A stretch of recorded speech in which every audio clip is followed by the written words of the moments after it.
So welcome back to the Sawmill, friends. Before we get started today, I need to unload some material. I picked up some lumber right there. I know. What's he doing buying lumber at Lowe's?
What we got for the day.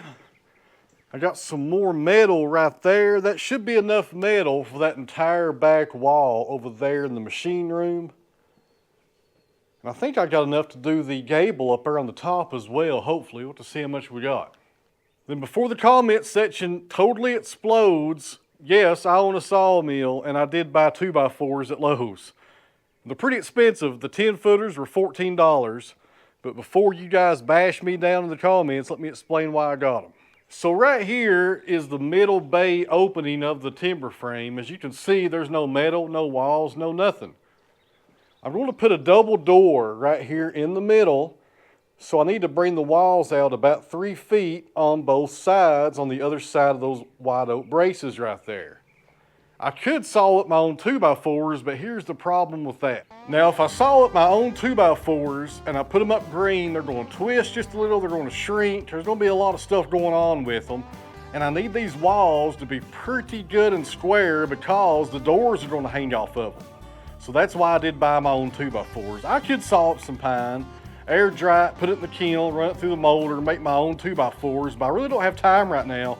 I need to get this shop closed in. Here's another reason why we're kind of in a hurry. So in here, I'm going to call this the machine room because the planer is kind of in here. It's right here in this opening. Over here, I'm going to put the table saw where that stack of white oak is. This stuff will be out of here. That's a shingle lap siding attachment for the Wood-Mizer. That's going up to the sawmill. Hopefully by Saturday, this will be entirely enclosed with metal, and more importantly, tomorrow I have a new machine coming. So about 6 months ago I ordered a new jointer. It's a Hammer A341, I believe is the number, and I could be wrong about that. It's a 16-inch spiral head jointer. It's also a planer. It's a combo machine, but the main reason I got it is because it's a 16-inch wide jointer. That's a lot of capacity for a jointer, friends. It's hard to find a jointer wider than 8 to 12 inches nowadays and not spend a whole lot of money. This thing wasn't cheap, but it was actually cheaper than getting like a Powermatic 12-inch jointer. Not a bad deal. So it's going to be here tomorrow. I'll probably have to head over to the shipping yard and bring it over. And it's going over here in this room that I need to finish up. That's why I need to frame in over here and start on my doors so I can get this shop dried in, because summer will be here before you know it, and when summer comes, humidity, and humidity means rust on your cast iron tabletops. So now we're going to unload this metal and those 2x4s, and I also think I'll take the big tool rack up to the house and we'll put that on the 754 today to give it some counterweight.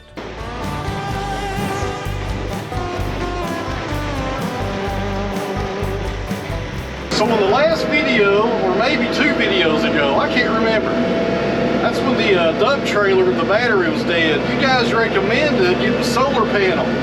Actually, some of you guys recommended all kinds of stuff, but I like the solar panel idea. So I got on Amazon and it came in yesterday and I got that thing hooked up. It looks like it's holding the charge now. So thanks for all the advice, guys. I really appreciate it. Never fails, somebody out there usually knows the answer to my question. You guys are awesome.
All right, friends, it is the next day.